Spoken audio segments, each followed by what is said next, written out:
Ninakuomba ndugu yangu Muislamu, yazime masikio yako ya roho tuweze kuitembelea aya moja ndani ya kitabu kitukufu cha Qur'an. Allah subhanahu wa ta'ala anatupigia mfano mkubwa, mfano wenye mazingatio. Allah tabaraka wa ta'ala anatupigia mfano wenye ibra, mfano wenye kuwa na mafunzo ya hali ya juu. Ninakuomba niazime masikio ya roho tuweze kumsikia Allah tabaraka wa ta'ala anatupigia mfano wapi. Allah anasema baada ya kumlaani shaitani, وضرب الله مثلا قرية كانت آمنة مطمئنة. Na wapigia mfano wa mji ambao mji huo ulikuwa umekaa kwa amani na utulivu. Allah tabaraka wa ta'ala ameujalia mji fulani, watu wa mji huo wakawa na amani, wakaikaa ndani ya mji huo kwa amani, utulivu. Watu walizipata neema za Allah tabaraka wa ta'ala, hawakuwa na matatizo, hawakuwa na shida. Allah akawateremshia neema ya amani na utulivu, neema ambayo inababaisha ulimwengu wa sasa. Kila mtu anapambana ili kuitafuta amani na utulivu. Allah hajaishia hapo katika kuneemesha mji huo. Allah subhanahu wa ta'ala yahtiha rizquha ragadan min kulli makan. Katika mji huo vile vile Allah akaujaza riziki kutoka katika kila taifa, kutoka sehemu mbalimbali. Watu wa mji huo wakazipata riziki za Allah bila kuhangaika, wakazipata riziki za Allah bila kusumbuka. Neema za Allah zikawa zimeishi na wao. Lakini hawa watu baada ya Allah kuwa tayari kishawaneemesha, kashawajalia amani, utulivu, riziki zimewajaa, fakafarat bi'an'amillah, wakazikufuru zile neema zote zake Allah. Walipozikufuru neema za Allah baada ya Mwenyezi Mungu tayari kishawaneemesha neema nyingi, lakini wakazikufuru neema zake kwa maasi na ushirikina.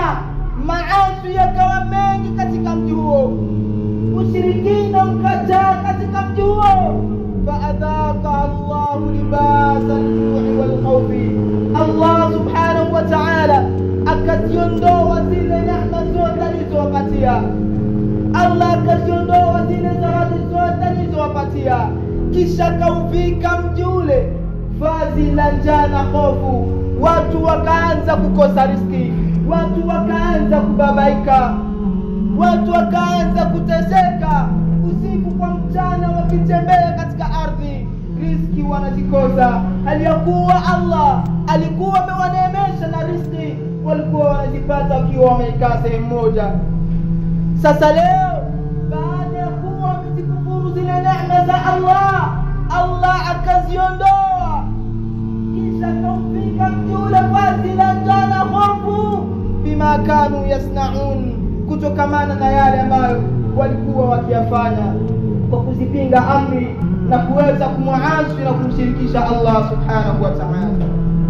Ibadallah, rudisha kumbukumbu nyuma kidogo. Mfano huu anaotupigia Allah tabaraka wa ta'ala, huyu mfano ndiyo mazingira ya hali tuliyopitia katika ulimwengu wa sasa. Rudisha kumbukumbu nyuma kidogo, utaziona neema za Allah, utaziona neema Allah alizokuwa ameziruzuku ulimwengu. Utaona vile watu walivyokuwa wameishi kwa amani, utaona vile watu wamekuwa wameishi kwa utulivu. Riziki za Allah zilikuwepo, wameyashuhudia. Mtu alikuwa na pesa 10, akielekea dukani, mtu huyu ananunua mkate na sukari, anaenda nyumbani kwake na familia yake, wanatosheka kwa shilingi pesa 10,000. Lakini ndugu zangu Waislamu, mtu alikuwa na 200, akiingia sokoni, anatoka mtu huyo kikapo kimejaa kabisa. Leo mtu akiwa na pesa 20,000, akiwa ni yeye na mke wake na watoto watatu, anaona kama pesa hizo hazitoshi. Allah subhanahu wa ta'ala ameziondoa neema zake kutokamana na vile ambavyo tumekithirisha maasi, tumekithirisha madhambi, tukavaa vazi la ushirikina, kumkosea Allah usiku na mchana. Amri za Allah tukazikanyaga, amri za Allah tukazifuta.